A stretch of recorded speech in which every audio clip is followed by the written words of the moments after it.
TV serial ఎంతసేపు వస్తుందో చెప్పగలరా? ఎందుకంటారు? రోజు అరగంట వేస్తారు. గంట వేయచ్చుగా. మిగిలిన నాటికి కాదండి, అరగంట మాత్రమే మన బ్రెయిన్ గ్రహించగలదు. అరగంట తర్వాత సీరియల్ అన్నా మారిపోవాలి, లేదంటే మన ఛానల్ అన్నా మార్చేయాలి. నేను కరెక్ట్గా 30 నిమిషాలు మించి మిమ్మల్ని పాఠాలు చెప్పొద్దని చెప్తున్నాను. ఓకేనండి. ఇప్పుడు అదే ప్రసాద్ పాఠాలు ఇంకో అరగంట చెప్తున్నాడు అనుకోండి, మనకు అరగంట మాత్రమే వెళ్తుంది, మిగిలింది వెళ్ళదు. కాబట్టి అందుకని అరగంట అయింది, మళ్ళీ మనిషి మార్చేసాము.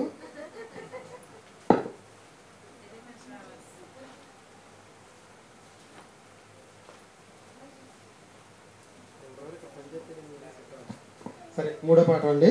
మంచి పాటలు చెప్పాడు కదండి ప్రసాద్. క్రైస్తవులు చేయకూడని జీవనోపాధి సంబంధమైన పనులు. పరిచయం ఒక 10 నిమిషాలు చెప్తాను, అందరూ వినండి.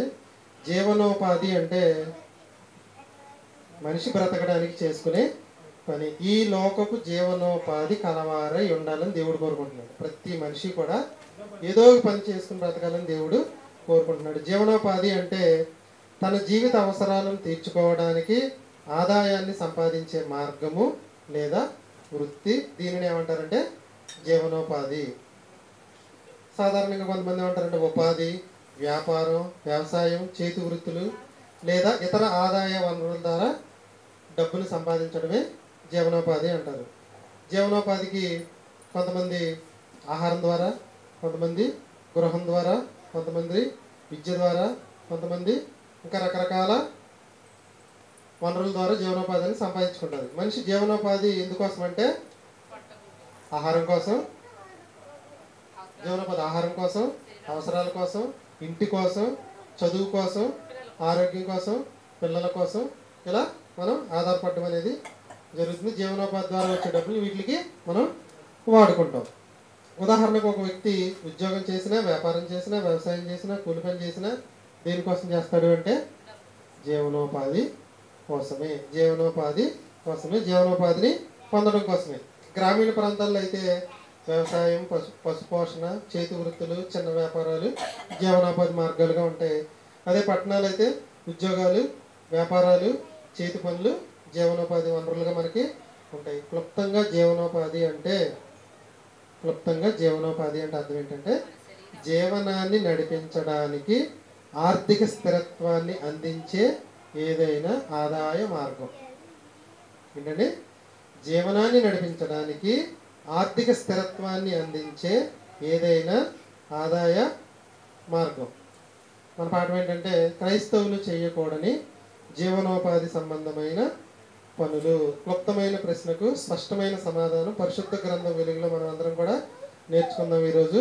క్రైస్తవులు చేయకూడని జీవనోపాధి సంబంధమైన పనులు. అన్నిలు కూడా చేయకూడదండి. 7 పనులు మనకే కాదు, వాళ్ళు కూడా 7 పనులు చేయకూడదు. ఒక్కసారి బోధకులు ఏమంటారంటే, జీవనోపాధి అంటావేంటి నువ్వు?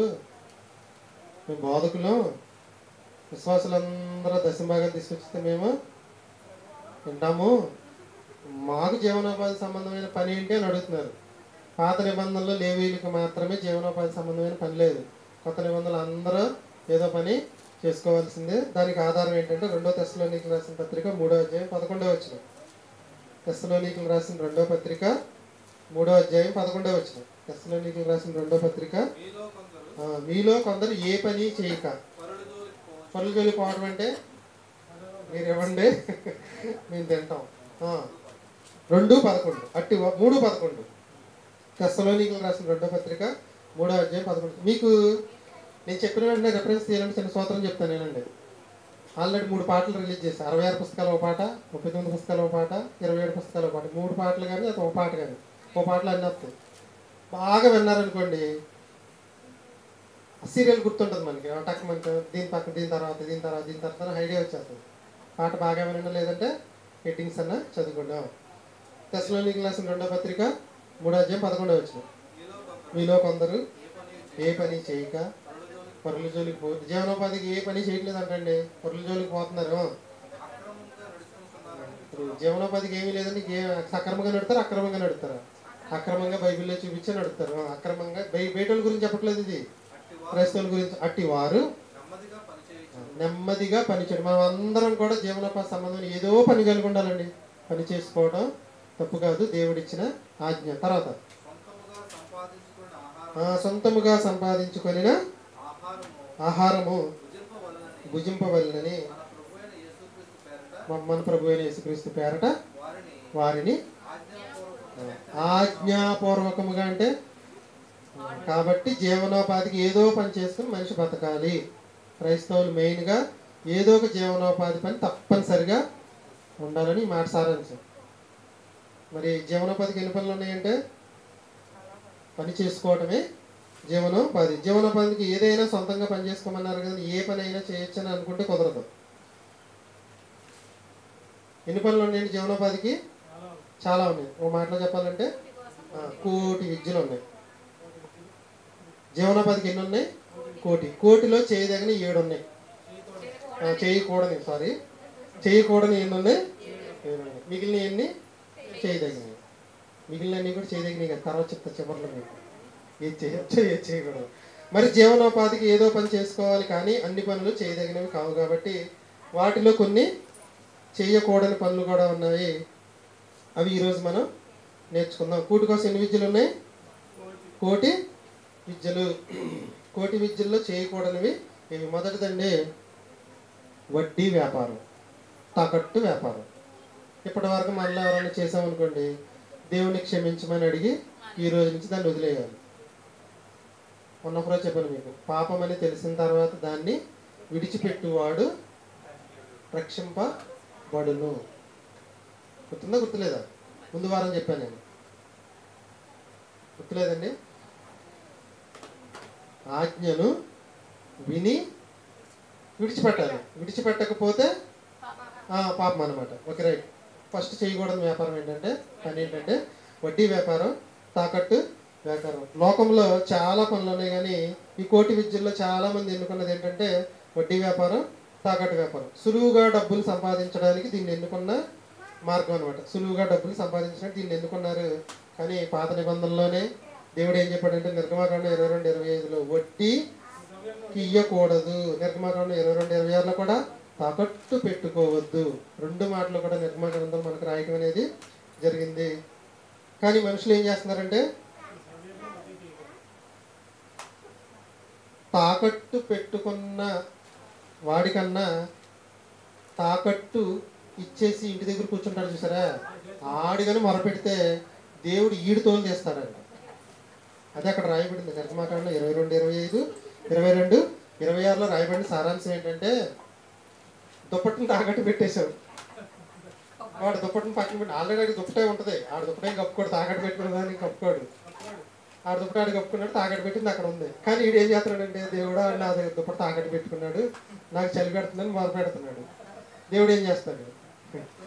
తాకట్టు పెట్టినోడు తోలు తెస్తాడు అన్నమాట. అదే చెప్పింది అక్కడ. వాడిగని నాకు మొరపెట్టాడా, వాడిగని నాకు మొరపెడితే నేను వినే దేవుడను. కాబట్టి పెట్టుకోవద్దు. ద్వితీయోపదేశకాండం 24:6 కూడా ఏమన్నాడంటే దేనిని కూడా తాకట్టు పెట్టుకోవద్దు అన్నాడు. దేవుడు తాకట్టు పెడితే మాత్రం దాన్ని ఎలా పరిగణిస్తాడంటే చాలా తీవ్రంగా పరిగణిస్తాడంటే. తాకట్టు వడ్డీ వ్యాపారం అనే దాన్ని దేవుడు చాలా తీవ్రంగా పరిగణిస్తాడంట. వ్యభిచారాన్ని ఎంత తీవ్రంగా పరిగణిస్తాడో దీన్ని కూడా చాలా తీవ్రంగా పరిగణించడం అనేది జరుగుతుంది. ఎంత తీవ్రంగా అంటే కీర్తనల గ్రంథం 15:5 చూడండి. ఈ వచనం అందరూ తీయాల్సిందే. కీర్తనల గ్రంథం 15:5 తన ద్రవ్యము వడ్డీకి ఇయ్యడు. ఎవరు? తన ద్రవ్యమును అంటే కీర్తనలో మహాజ్ఞానం ఉందండి. ఉంది కదా, కీర్తనలు ఏముంది? మొత్తం 5 గ్రంథాలు ఉంటాయి. ఏంటంటే అవి జ్ఞాన గ్రంథాలు చెప్పండి.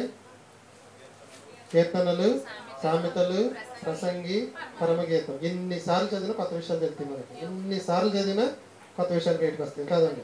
తన ద్రవ్యమును వడ్డీకి ఇయ్యడు. ఎవరు? 15:1 చూడండి. అదే 15:1 యెహోవా నీ గుడారంలో అతిథిగా ఉండదగిన వాడెవడు? నీ పరిశుద్ధ పర్వతం మీద నివసించువాడు ఎవడు? అంటే అర్థం ఏంటి? నీ పరలోకములో ఉండేవాడు ఎవడు? వాడు భూమి మీద ఉండగా 5వ వచనం తన ద్రవ్యమును వడ్డీకి ఇయ్యడు, లంచమును నిరపరాధులు చెరుపుటకు లంచము పుట్టుకొనుడు. ఈ ప్రకారము చేయువాడు చేయని వాడు ఎన్నడును కదిలింపబడడు. ఇప్పుడు చెప్పండి, వడ్డీ వ్యాపారం, తాకట్టు వ్యాపారం, భూమి మీద చేసే ప్రతి వాళ్ళకి ఎక్కడ చోటు లేదంట? పరలోకంలో చోటు లేదంట. నాకు ఏ పని రాదండి, నేను రూపాయి వడ్డీకే ఇస్తానండి, బయట 10 రూపాయలు వడ్డీకి ఇస్తున్నారు, నేను 2 రూపాయలు 3 రూపాయలు ధర్మమే కదా, మాకు బయట 10 రూపాయలు ఇచ్చినప్పుడు నేను 2 రూపాయలు 3 రూపాయలకి నేను వడ్డీ వచ్చాను. మా సందు చివరి ఒక ఆవిడ 13 లక్షలు సంపాదించిందండి. చచ్చిపోయి ముందు రోజుకి ఎంత సంపాదించిందంటే 13. 3 సార్లు హెచ్చరించానండి నేను, 3 సార్లు హెచ్చరించాను. 2 సార్లు పాట రూపంలో చెప్పాను, ఒకసారి పర్సనల్గా చెప్పాను. ఈ కీర్తన గ్రంథం 5వ అధ్యాయం మళ్ళీ 4-5 సార్లు చదవమని చెప్పాను. ఇది చాలా తీవ్రంగా, నేను ఈ పని తప్ప ఏ పని చేయలేను అన్నారండి. అంటే నువ్వు చెయ్యాలని ముందుకొస్తే దేవుడు ఎన్ని విద్యలు పెట్టాడు భూమి మీద? 1 కాదు, నాకు ఇదే అని అనుకున్నారు. అందుకే ఎవరికి ఇస్తారంటున్నారు మళ్ళీ వీళ్ళు? క్రైస్తవులకే. అంటే బయట వాళ్ళకి ఇస్తే ఇస్తారో ఎవరని, వీళ్ళకైతే కొంచెం భయం ఎక్కువని వీళ్ళకే ఇస్తున్నారు. చాలా జాగ్రత్త గుర్తుంచుకోండి. బ్రతకడం కోసం వడ్డీ వ్యాపారం, తాకట్టు వ్యాపారం అనేది ఎవ్వరూ కూడా చేయకూడదు. ఒకవేళ చేస్తే మరణం తర్వాత పరలోకంలో చోటు అనేది, స్వర్గంలో చోటు అనేది లేదని ఇక్కడ కరాఖండిగా చెప్పేశాడండి దేవుడు. కరాఖండిగా చెప్పడం అనేది జరిగింది. జీవనోపాధి కోసం ఈ వ్యాపారం చేస్తే నిత్య నరకానికి వెళ్ళిపోతారు. బ్రతికొండంగా ఈ వ్యాపారం చేస్తూ యేసుక్రీస్తుని తెలుసుకుని బాప్తీసం తీసుకుని 20-30 మీటింగులు పెట్టించినా కుదురుతుంటారా? కుదరదు, అస్సలు కుదరదు. అంటే కుదరదు. హెచ్కేఎల్ గ్రంథం చూడండి, 18వ అధ్యాయం 8వ వచనం 9వ వచనం. హెచ్కేఎల్ గ్రంథం 18వ అధ్యాయం 8వ వచనం 9వ వచనం. వడ్డీకి అప్పియ్యకుండువాడు లాభము చేపట్టకయు అన్యాయము చేయకయు నిష్పక్షపాతముగా న్యాయము తీర్చి యథార్థపరుడై నా కట్టడలను గైకొనుచు నా విధులను అనుసరించిన ఎడల వాడు నిర్దోషియగును. నిజముగా వాడు బ్రతుకండి. భూమి మీద వడ్డీ వ్యాపారం చేయని వాడు బ్రతుకును. నిజంగా బ్రతుకునండి. ఇక్కడ బ్రతకండి, అందరం చచ్చిపోతాం, నా పరలోకంలో చోటు వస్తుందని అర్థం. దాని కింద వచ్చిన ఉంటుందండి, ఇలా చేయని వాడు చచ్చును అని రాయబడింది. చచ్చును అంటే మనం చచ్చిపోతాం, అందరం చచ్చిపోతారు, నిత్య నరకానికి వెళ్ళిపోతాడు. ఇన్ని మాటలు రాయించారు చూసారు. ఇంకా చాలా మాటలు ఉన్నాయి. సామెతల గ్రంథం 28వ అధ్యాయం 8వ వచనం. వడ్డీ చేతను దుర్లాభము చేతను ఆస్తి పెంచుకుని వాడు చీమలు పెట్టిన పుట్టలు పాములకు ఇల్లు అయినట్లుగా అయిపోద్దని చెప్పడం జరిగింది. క్రైస్తవులు ఎవరో కూడా, అసలు అన్నిలు కూడా ఈ జీవనోపాధి ఈ పనిని మాత్రం ఎట్టి పరిస్థితుల్లో ఎంచుకోకూడదు. ఒకవేళ ఇప్పటివరకు ఏదన్నా ఉంటే ఈ రోజు నుంచి వదిలేయటం మొత్తం. కానీ నాకు ఆ పని వచ్చండి, ఇంక ఏ పని రాదు అనేవారికి దేవుడిచ్చే హెచ్చరిక ఏంటంటే, ఓకే చేసుకో, చచ్చిపోయిన తర్వాత నరకనివ్వు, నా దగ్గరికి మాత్రం నీకు చోటు లేదు. మొదటి సమూయేలు గ్రంథం 15వ అధ్యాయం 22వ వచనం. ఈ సౌలు గారు ఏం చేశాడంటే, మన వాళ్ళు ఏమంటారంటే, నేను వడ్డీ తీసుకుంటున్నాను, ఓకే, దాంట్లో దశభాగం దేవుడికి ఇచ్చేస్తున్నాను. ప్రసాద్ చెప్పాడు, అది ఏం చెప్పాడు, అసలు నీది నాకు అంటే ఎవరికి షేర్ ఇస్తున్నారంటే పాపంలో దేవుడికి షేర్ ఇస్తున్నారు. ఆహాహా, ఎంత జ్ఞానవంతులండి వీళ్ళు. వడ్డీ ఎంత తీసుకుంటున్నావు అనుకున్నావు దేవుడా? ఆ డబ్బులతో బహిరంగంగా మొత్తం మీటింగ్ పెట్టేస్తాను దేవుడా. సౌలు గారు కూడా అదే అన్నాడు. ఏమని? అన్నిటిని చంపేసి రమ్మంటే బాగా కొవ్వునాటిని, బాగా బలిసినాటిని తీసుకొచ్చాడు. ఎందుకు తెచ్చావయ్యా అంటే, ఎందుకు అనుకున్నావు, నీకు బలి ఎత్తాక అన్నాడు. ఆయన ఏమన్నాడు, బలి నాకొద్దు, నా మాట వినడమే శ్రేష్టం అన్నాడు. ఇప్పుడు దశంభాగం ఇస్తాను దేవుడా, నువ్వు నా మాట వినటమే శ్రేష్టం అంటున్నాడు దేవుడు. మీటింగ్ పెట్టిస్తాను దేవుడా, నువ్వు నా మాట వినటమే శ్రేష్టం అంటున్నాడు దేవుడు. అర్థమైంది కదండి? ఈ పనిని మాత్రం ఎవరు కూడా ఎట్టి పరిస్థితుల్లో కూడా ఇప్పుడు కూడా ఎన్నుకోకూడదు. ఓకే, నా 1,00,000 రూపాయలని పోస్ట్ ఆఫీస్లో వడ్డీకి ఇచ్చాను, తప్ప రైట్? అది జాగ్రత్త, దాన్ని మెలికి తెలియాలి మీకు. నా దగ్గర ₹1,00,000 ఉన్నాయి, పోస్ట్ ఆఫీస్లో వేశారు.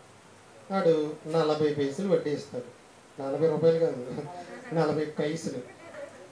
5 సంవత్సరాలు ఆ డబ్బులు అక్కడ ఉంచితే రూపాయి ఒక పావలా పెరిగిద్దాం అంతే. మరి పోస్ట్ ఆఫీస్లో డబ్బులు వడ్డీకి ఇవ్వచ్చా ఇవ్వకూడదా? ఇది కూడా తెలియాలి కదా మనకి. పోస్ట్ ఆఫీస్లో కానీ బ్యాంకులో కానీ డబ్బులు దాచుకోవచ్చు, తీసుకోవచ్చు, వడ్డీ కూడా తీసుకోవచ్చు. అదేంటండి? వాళ్ళు ఇచ్చే వడ్డీ ఎంతండి?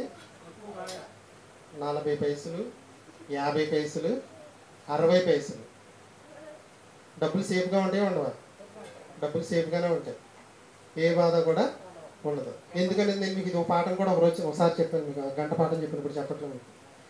మీ దగ్గర డబ్బులు ఉంటే పోస్ట్ ఆఫీస్ కానీ బ్యాంక్ అంటే మళ్ళీ అన్ని బ్యాంకులు వేయకూడదు, ఎత్తేసే బ్యాంకులు కూడా ఉంటాయి. ఎంత గొడవ అంత ఎందుకు పోస్ట్ ఆఫీస్లో వేసుకుంటే ఏ గొడవ ఉండదు, ఓకేనా? లేదు, పోస్ట్ ఆఫీస్లో ఇస్తే 50 పైసలే వస్తున్నాయి, మా ఊళ్ళో ఇస్తే ₹5 వస్తాయని ఆశపడ్డాం అనుకో, మా సందులో అసలు కూడా మోసాలు వచ్చేసింది లక్షల్లో. కాబట్టి ఉంటే పొదుపుగా వాడుకో, లేదా నీ అవసరాలకు వాడుకో, లేదంటే జాగ్రత్తగా పోస్ట్ ఆఫీస్లో దాచుకో. వడ్డీ వ్యాపారం మాత్రం చేయొద్దు. ఈ పనిని జీవనోపాధిగా మాత్రం ఎవరు కూడా ఎన్నుకోవద్దు. ఒకటి చెప్పేసి రెండో చెప్పగలరా? సరే, సీరియల్లో వెళ్దాం. బ్యూటీ పార్లర్లు నడపకూడదు. ఏంటండి? బ్యూటీ పార్లర్లు ఎందుకు పెడతారండి? పై రూపాన్ని మెరుగులు దిద్దటం. నేను పనిచేసే స్కూల్లో ఒకరోజు మెగా పేరెంట్స్ డే మీటింగ్ జరిగింది. ఒక పాప వచ్చింది, నాకు ఎవరో తెలియలే. 3 నెలల నుంచి క్లాస్ చెప్పిన నాకే ఆ పిల్ల ఎవరో తెలియలే. అంత మెరుగులు దిద్దుకొచ్చింది. అంతా అయిపోయిన తర్వాత వెళ్ళిపోయేటప్పుడు, అమ్మ నువ్వు ఎవరో అని అడిగా. నా నెంబర్ 5 సార్. అమ్మ నువ్వా అనుకున్నాను. ఎంతగా మెరుగులు దిద్దారంటే అంతగా మెరుగులు దిద్దారు. బ్యూటీ పార్లర్లు నిర్వహించడం అనే వృత్తిని మనం ఎవరైనా ఇప్పుడు బ్యూటిషియన్ కోర్స్ ఉందా లేదా? చదువు కూడా ఉంది దాని మీద. అది పై రూపం మెరుగులు దిద్దే పని మాత్రం చేసుకోకూడదు.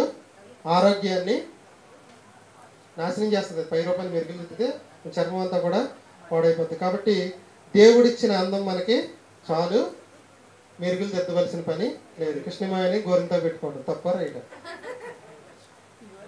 తప్పేముందో చెప్పండి. మేము బ్యూటీ పార్లర్కి వెళ్ళట్లా, సహసిద్ధంగా దేవుడిచ్చిన ఆకులు కోసుకొచ్చి తలగ పెట్టుకుంటున్నాం అంతే. తప్పంటారా? ముందుకెళ్తే అన్నీ వస్తాయి. ఓకే, నెక్స్ట్ చూడండి. 1 కొరింథీ పత్రిక 12:24. 1 కొరింథీ పత్రిక 12:24. కొరింథీయులకు రాసిన మొదటి పత్రిక 12:24. సుందరములైన, సరిపోతుంది. దేవుడు ఏం చెప్పాడు? ఇక్కడ కూర్చున్న వాళ్ళ అవయవాలన్నీ కూడా సుందరంగా నేను చేశాను అన్నాడు. కానీ అద్దం ముందుకెళ్ళి అది బాగోలేదు ఇది బాగోలేదు అని చెప్తున్నాను. దేవుడు ఏం చెప్పాడు? అద్దం ముందుకెళ్ళి ఒకసారి చూసుకొని ఈ అవయవాలన్నీ నేను సుందరంగా చేశాను. కానీ నువ్వేమనుకుంటున్నావు? పక్కవాడి అవయవాలను చూసుకుని నేను సుందరంగా లేను, హైట్ లేను, రంగు లేను, అది లేను, ఇది లేను అని బాధపడుతున్నాను. అద్దం ముందుకెళ్ళి చూసుకోగానే దేవుడు ఏమంటున్నాడు? ఏమనుకోమంటున్నాడు? సుందరంగా నీ అవయవాల్ని నేను చేశాను, ఇంకా నువ్వు దీనికి మెరుగులు దిద్దవలసిన పని లేదు, బ్యూటీ పార్లర్కి వెళ్ళవలసిన పని లేదు. చాలా సరిపోతుంది మాట. ఇంకేమైనా కావాలా? మళ్ళీ ఒకసారి చదువుకోండి అందరూ. సుందరములైన మన అవయవములకు ఎక్కువ సౌందర్యం అక్కర్లేదు. ఎంత బాగా రాయించాడండి దేవుడు. సుందరములైన మన అవయవములకు ఎక్కువ సౌందర్యము అవసరము లేదు. దేవుడు మన అవయవాలను సుందరంగానే చేశాడు. ఇంకా ఏదో కావాలని కృంగిపోవటం చేతకాని తనమే అయింది. అవునంటారు కాదారు? ఇంకా ఏదో కావాలనుకోవటం చేతకాని తనమే. మెరుగుపరచవలసింది ఏంటంటే అందం కాదండి, భక్తి జీవితాన్ని మెరుగుపరచుకోండి. అందాన్ని మెరుగుపరచడం మానేసి భక్తి జీవితాన్ని మెరుగుపరచుకోండి. భక్తి జీవితాన్ని మెరుగుపరుచుకోండి. బ్యూటీ పార్లర్కి వెళ్ళొద్దు కానీ బైబిల్ పార్లర్కి రండి. ఏది ఇదే భక్తి జీవితాన్ని మెరుగుపరిచే బ్యూటీ పార్లర్ లేదంటే చర్చిలే భక్తి జీవితాన్ని మెరుగుదిద్దే బ్యూటీ పార్లర్లు. కాబట్టి భక్తి జీవితాన్ని మెరుగుపరచుకోండి. మీ బాహ్య పురుషుడు కృషించిపోయినను ఆంతర్య పురుషుడు ఎప్పుడు కూడా దినదినము వృద్ధి చెందుతూనే ఉండాలి. భక్తి జీవితంలో ఎదగడం గురించి మనం ఆలోచించాలి. మనుషులు నన్ను పొగడాలి, నన్ను మాత్రమే ఫాలో అవ్వాలని ఈ బ్యూటీ పార్లర్ జోలికి మాత్రం ఎవరు కూడా వెళ్ళొద్దు. దాంట్లో ఎవరో పనులు చేయొద్దు. దానిని జీవనోపాధిగా ఎవరు కూడా ఎన్నుకోవద్దు. మన అంతరంగ పురుషుణ్ణి, మన అంతరంగ స్వరూపాన్ని మాత్రమే పెంచే చర్చస్ని మాత్రం మానకుండా రావాలి.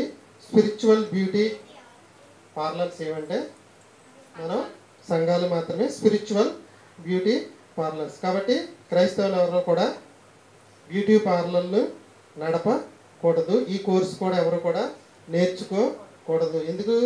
ఎవరిని మోసం చేద్దామని, అంతే కదా. మెరుగుదిద్దేది ఎందుకోసం అంటే ఎవరినో మోసం చేయడానికి. క్రైస్తవులు చేయకూడని జీవనోపాధి సంబంధమైన రెండో పని ఏంటండి?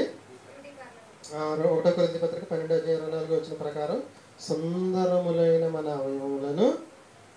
అవయవములకు మెరుగుల అవసరం లేదు.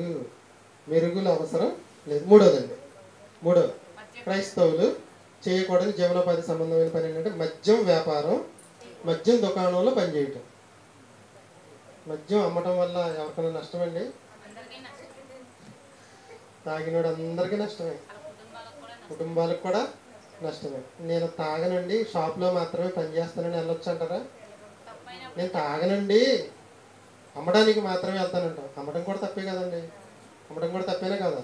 అమ్మడం కూడా తప్పే. మద్యం వ్యాపారం చేయటం, దానిలో బేరర్గా పని చేయటం అనేది కట్ల పాముతో కాటు వేయించుకోవడమే. కట్ల పాముతో కాటు వేయించుకునే దాంతో సమానమే. త్రాగినా చనిపోతాం, అమ్మినా చనిపోతామండి.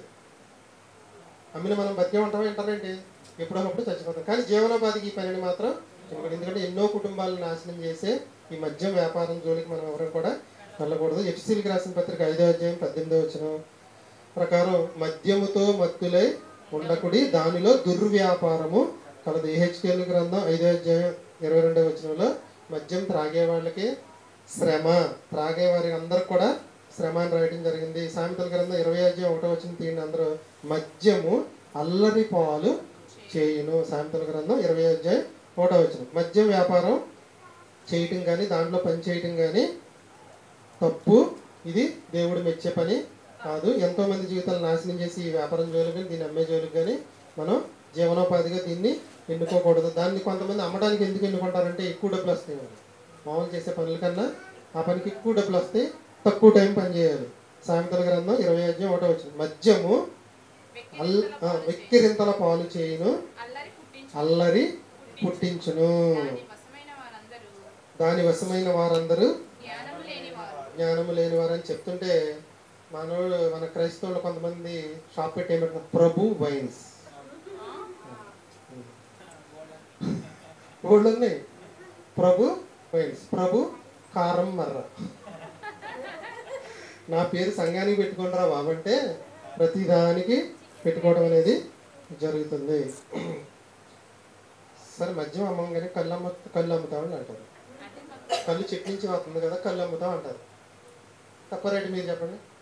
జీవనోపాధికి ఆ పనిని ఎన్నుకోకూడదు. కళ్ళు అమ్మినా నష్టమే, మద్యం అమ్మినా నష్టమే. కానీ యేసుక్రీస్తు ప్రభుల వారు పెళ్లిలో నీటిని ద్రాక్షరసంగా మార్చాడు. ప్రభు వైన్స్ అని పెడితే తప్పేం లేదంటున్నాడు. అది వైన్ కాదు, ద్రాక్ష జ్యూసు. అర్థమవుతుంది మీకు? పెళ్లిలో మార్చింది ఏంటంటే నీటిని ద్రాక్షారసంగా మార్చాడని రాయబడిందా, నీటిని వైన్గా మార్చాడని రాయబడిందండి? ద్రాక్షారసంగా మార్చాడు తప్పితే ముందుగా ఎందుకు మారుతాడండి యేసుక్రీస్తు? ఒకసారి ఆలోచించండి. ఏంటంటే అందుకని ఆయన పేరు పెట్టేసుకున్నారు. అది ఒక అద్భుతంగా చెప్పాలి, యేసుక్రీస్తు చేసిన అద్భుతం. మద్యము, కళ్ళు దుకాణాలు నడపటం, వాటిని అమ్మటం, ఆ షాపుల్లో పనిచేయటం క్రైస్తవులు చేయకూడని జీవనోపాధి సంబంధమైన పని. నాలుగోది ధూమపాన వ్యాపారం. ధూమపాన వ్యాపారం అంటే సిగరెట్ బీడీలు పెట్టకపోతే ఈరోజు షాపు దగ్గరికి ఎవరో రావట్లేదండి. చిన్న చిల్లర కొట్టోళ్ళు కూడా పెట్టుకునేది ఏంటంటే ఒక డబ్బాలో 4 సిగరెట్లు, 4 అగ్గిపెట్లు, 4 బీడీ కట్టలు, వాటితో పాటుగా ఎవరికి కనపడకుండా గుట్కా ప్యాకెట్లు, కైనీ ప్యాకెట్లు, అవసరమైతే ఈ ప్యాకెట్లు 2 ఇంట్లో దాచుకుని ఆ మనిషి వచ్చినప్పుడు సీక్రెట్ కోడ్ చెప్తే మనోళ్ళు లోనికి వెళ్ళి తీసుకొచ్చి ఇస్తారు. అంటే ఈ 3 అమ్మితేనే షాపు నడుస్తుందండి, లేకపోతే నడవదండి అంటారు వాళ్ళు. నడవకపోతే మానేసేయండి, మానేసి ఏదో కూలి పని చేసుకోండి. దీనివల్ల నువ్వే వాళ్ళ జీవితాలను ఏం చేస్తున్నావు అంటే నాశనం చేయడం అనేది జరుగుతుంది. కాబట్టి జీవనోపాధికి ఏదైనా ఎన్నుకోకూడదండి. సిగరెట్లు, బీడీలు, ధూమపానము, గుట్కాలు, మత్తు పదార్థాలు, డ్రగ్స్ వంటివి అమ్మే వ్యాపారం చేసుకోకూడదు. అలా అయితే ఆ షాప్ ఎత్తేసి ఏం చేయాలి? కష్టపడి పని చేసుకోవాలి. కోటి విద్యలు ఉన్నాయి జీవనోపాధికి, అవునండి. సామెతల గ్రంథం 28 అధ్యాయం 16 వచ్చింది. సామెతల గ్రంథం, దేవుడు రాయించిన మాట, సామెతల గ్రంథం 28 అధ్యాయం 16 వచ్చిన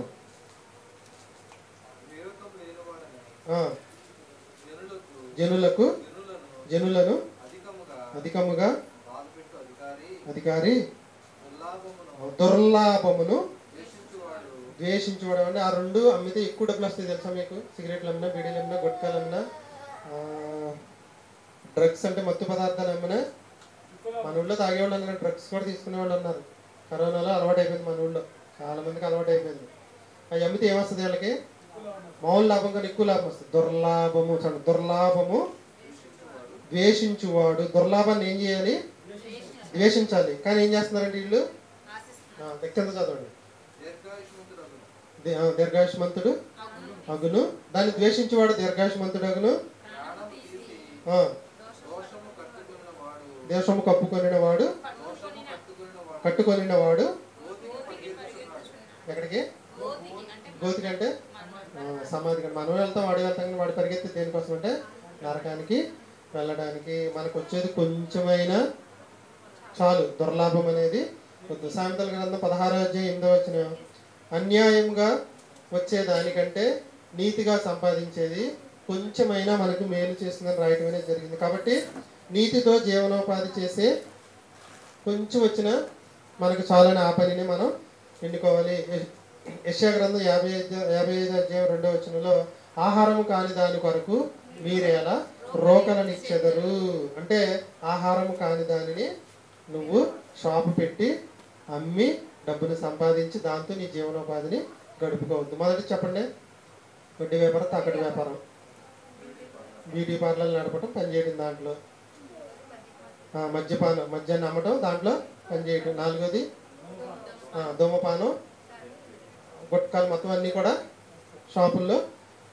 5వదండి వ్యభిచార గృహాలను నడపడం. దీన్ని ఏమంటారంటే వ్యభిచార వృత్తి. మత్తయి సువార్త 5:28 వచ్చిన ప్రకారం మోహపు చూపు వ్యభిచారంతో సమానం అన్నాడు. 1 తెస్సలోనికీ పత్రిక 4:3 జారత్వమునకు దూరంగా ఉండండి, ఇది దేవుని యొక్క చిత్తం అన్నాడు. 1 కొరింథీ పత్రిక 6:18 జారత్వమునకు దూరంగా పారిపోండి, ఒకవేళ జారత్వం చేసేవాడు సొంత శరీరానికి హాని చేసుకుంటాడని చెప్పాడు. సామెతల గ్రంథం 6:32 జార స్త్రీ దగ్గరికి వెళ్తే సర్వనాశనం అయిపోతామని రాయించడం అనేది జరిగింది. మరి సినిమాలో, సీరియల్స్లో నటించవచ్చు అంటారా? చెప్పండి, మీరు ఇన్ని అన్నారు కదా. యాడ్లో నటించవచ్చు, ₹1,00,00,000 ఇస్తారు యాడ్కి ఎక్కువ డబ్బులు వస్తాయి. నటించే పని ఏమన్నా, 4 ఫోటోలు తీసుకుని వాళ్ళు తెరల మీద వేసుకుంటారు అంతే. ఈ అమ్మాయి సగం బట్టలు, ఈ అబ్బాయి సగం బట్టలు వేసుకుని ఫోటోలు వేస్తారు. మీరు నటించవచ్చా? సీరియల్స్ నటించవచ్చా? యూట్యూబ్లో వస్తుంది క్రైస్తవులైన సినిమా హీరోయిన్లు అంట. అసలు ఆ క్రైస్తవులు ఏంటండి? క్రైస్తవులు కాదు. అర్ధనగ్ర వీడియోలు లాంటివి, బూత్ వీడియోలు లాంటివి నటించడం అనేది కూడా జీవనోపాధిగా ఎన్నుకోకూడదు. తర్వాత అండి 6వది చెప్పగలరు ఇంకోటి, కల్తీ వ్యాపారం అండి. జీవనోపాధికి ఎన్నుకో తగంది ఏంటంటే కల్తీ వ్యాపారం. పదార్థాలను కల్తీ చేసి తూకంలో దొంగ త్రాసు చూపించి వ్యాపారం చేయటం. 10 మూటల బియ్యంలో 1/2 మూట రాళ్ళు కలిపేశాం. కరెక్ట్గా బియ్యం రంగులోనే ఉంటాయి. ఎవడెవడు పన్ను ఇరిగిపోతుంది. వీడు బియ్యం కొట్టుండి తిట్టడు, సరిగ్గా ఎర్రదని పిల్లల్ని తిడతారు. ఎర్రద్దా చూడొద్దని. బియ్యం రంగులో ఉంటే ఆవిడ ఎక్కడ కనపడుతుందండి? ఎవరు కనిపిస్తారంటే మీరు ఈరోజు కొనుక్కునే పసుపు, పసుపు కొమ్ముల నుంచి వచ్చిన పసుపు కాదు. మీరు కొనుక్కునే ప్యాకెట్ పాలు గేదెల నుంచి వచ్చిన పాలు కాదు. Chemical milk. కారం. యాకోబు గారు నేను ఎప్పుడు వంట చేయడం కారానికి వెళ్ళిన మర దగ్గరికే తీసుకెళ్తాను. నేను ప్యాకెట్ ఎక్కువ రేట్ అయినా కారం మిల్ దగ్గర తక్కువ రేట్ అయినా మనం అక్కడికే తెచ్చుకుందాం అంటారు తప్పితే కారం బయట అసలు తేనేవరు. ఎందుకంటే అదంతా రంగేనండి అంటారు. అదంతా ఏంటి? రంగే. కారం ప్యాకెట్ అంతా రంగే, పసుపు ప్యాకెట్ అంతా రంగే, పాలంతా కల్తీ. ఇంకా చూసుకుంటే ఏం కల్తీ చెప్పమంటారా? భయంకరమైన కల్తీ. నూనె భయంకరమైన కల్తీ. అసలు నూనె అది నూనె కాదు. మన ఏరియాలో అక్కడ సన్ఫ్లవర్ వేస్తున్నాం మనం, కానీ సన్ఫ్లవర్ ఆయిల్ డబ్బలు వచ్చేది. ఎక్కడి నుంచి వస్తుంది? అసలు సన్ఫ్లవర్ నూనె కాదు అది. ఎక్కడ పండుతుంది?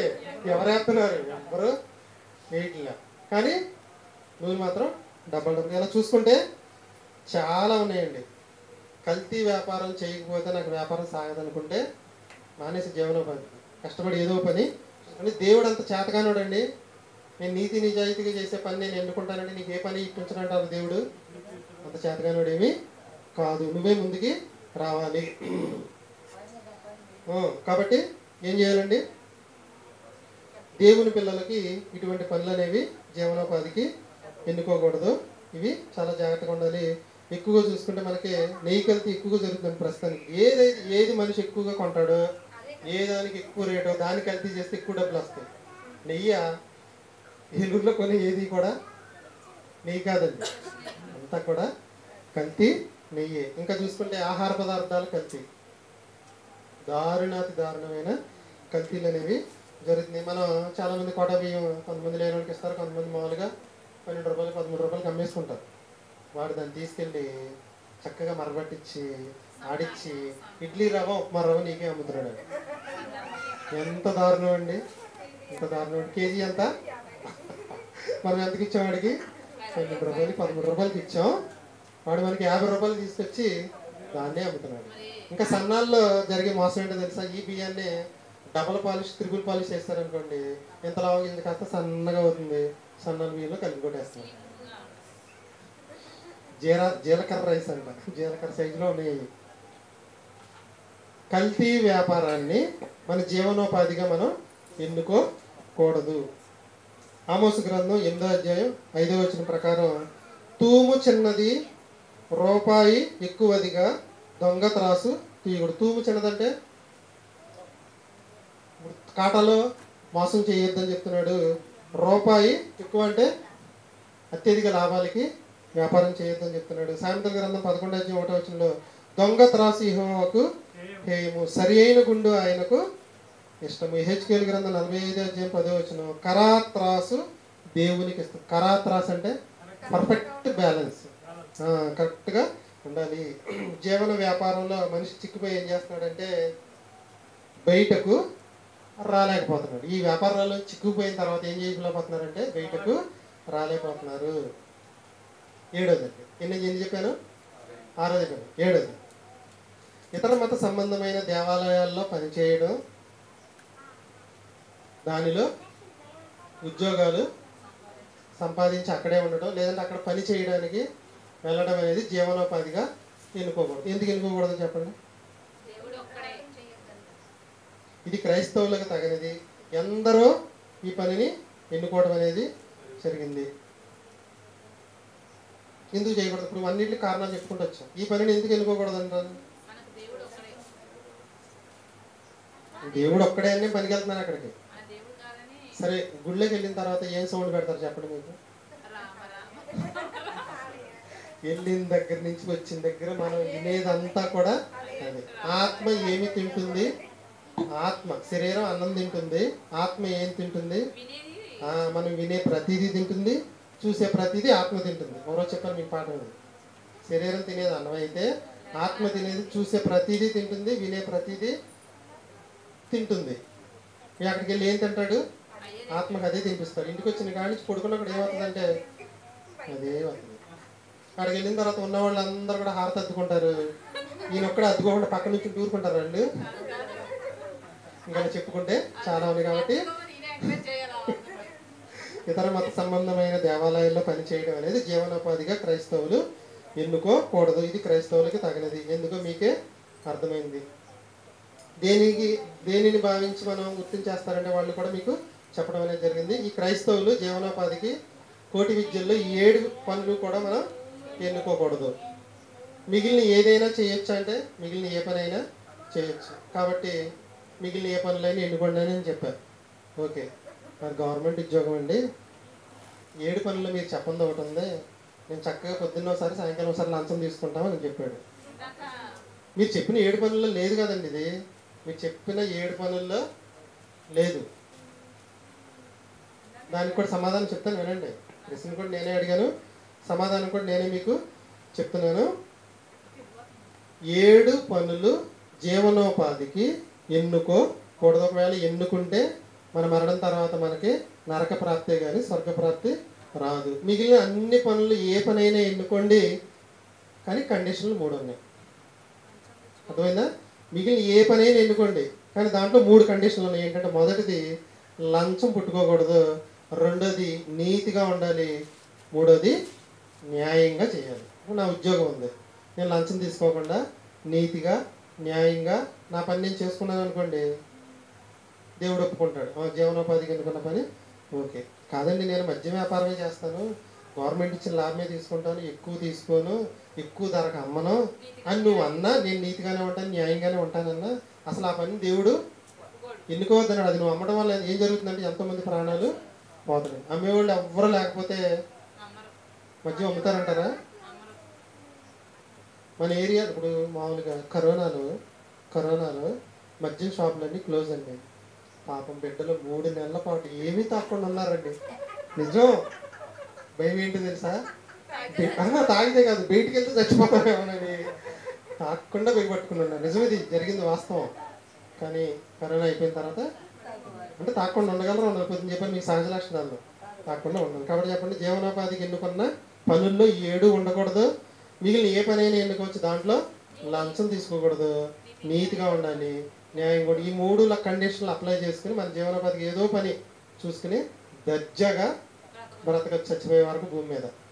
ఇది దేవుడు కోరుకునేది. కానీ సమాజం దేవుడానికి కానికిస్తాం, దేవుడానికి పని చేస్తాం, దేవుడానికి మీటింగ్ పెట్టిస్తాం, వీటిలో ఏదో ఒకటి మనకు కన్సిడర్ ఇవ్వు, ఈ పని చేస్తే నాకు ఎక్కువ లాభం వస్తుందని అనుకో. ప్రసాద్ చెప్పినట్లుగా నీ ఇంటి నువ్వు ఇచ్చేదంటాడు ఆయన. ఆ రిఫరెన్స్ ఎవరికైనా గుర్తుందండి? ఎవరో చెప్పారు ఒక రోజు మనలోనే 700 మందిని నా వెనక తీసుకొస్తున్నాడు. ఏలియా లాంటి వాళ్ళని 700 మంది, 7,000 మందిన పత్రికలో ఎక్కడ ఉంటుంది, రిఫరెన్స్ గుర్తులేదు. ఏలియా కాకపోతే ఉందా, ఐడియా ఉందా? రిఫరెన్స్ తీయండి ఒకసారి. దేవుడి పని కంటండి నేనే దిక్కు అనుకున్నాం అనుకోండి, దేవుడు ఏమంటున్నాడంటే 11 రోమీలికి రాసిన పత్రిక 11వ అధ్యాయం 2వ వచనం. ఏలి అనేవాడు గొప్ప ప్రవక్త. 11వ అధ్యాయం 2వ వచనం. తాను ముందెరిగిన తన ప్రజలను దేవుడు విసర్జింపలేదు. ఏలియాను గుర్చిన భాగములో లేఖనము చెప్పినది మీరు ఎరుగరా? ప్రభువా, వారు మీ ప్రవక్తలను చంపిరి, నీ బలిపీఠం పడగొట్టిరి, నేనొక్కడినే మిగిలి ఉన్నాను,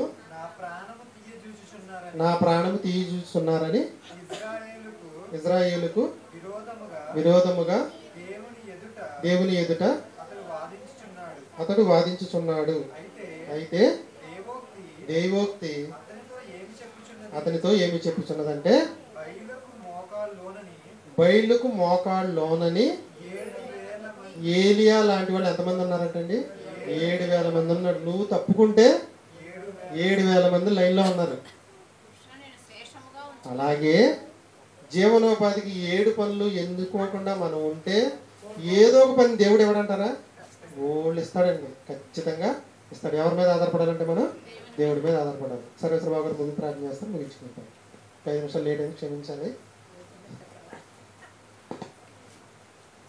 అంటే నవంబర్ నుంచి డిసెంబర్ తర్వాత జనవరి నుంచి కంటిన్యూగా రెండు పూట్ల ప్రేయర్ అనేది జరిగిద్ది. అవకాశం వాళ్ళందరూ వచ్చి అమూల్యమైన పాటలు నేర్చుకోవాల్సిందిగా తెలియజేస్తాను.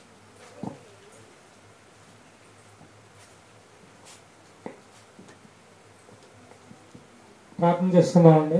మహాపరిశుద్ధుడు అయిన తండ్రి, నీకు వందనాలు, స్తోత్రాలు నాయన. ఇప్పటి వరకు నాయన నీ లేఖనాల్లోంచి తండ్రి 3 అంశాలను నేర్చుకున్నాం తండ్రి. ఇదిగో నాయన దేవుడు మనిషిపై ఆధారపడడం నేర్చుకున్నాం తండ్రి. ఇదిగో నాయన జీవనోపాధికి మేము చేయకూడని పనులు కూడా నాయన మేము తెలుసుకున్నాం తండ్రి.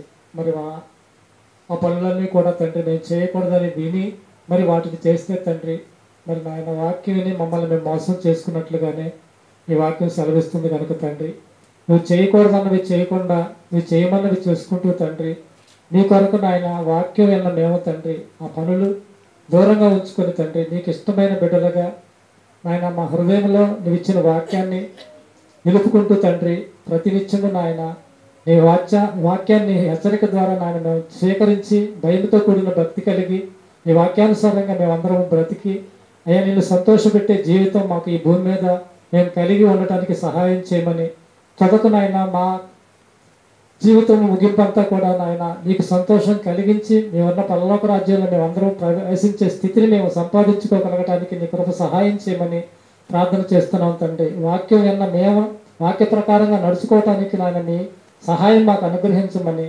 యేసుక్రీస్తు ప్రభువు వారి నామములో ఈ ప్రార్థన మీకు సమర్పించుకుంటున్నాము తండ్రి. ఆమేన్. మన తండ్రి అయిన దేవుని దయ, కుమారుడైన యేసుక్రీస్తు వారి కృప, పరిశుద్ధాత్మ దేవుని సహవాసము సదాకాలము మనందరికీ తోడుగా ఉండి నడిపించునుగాక. ఆమేన్.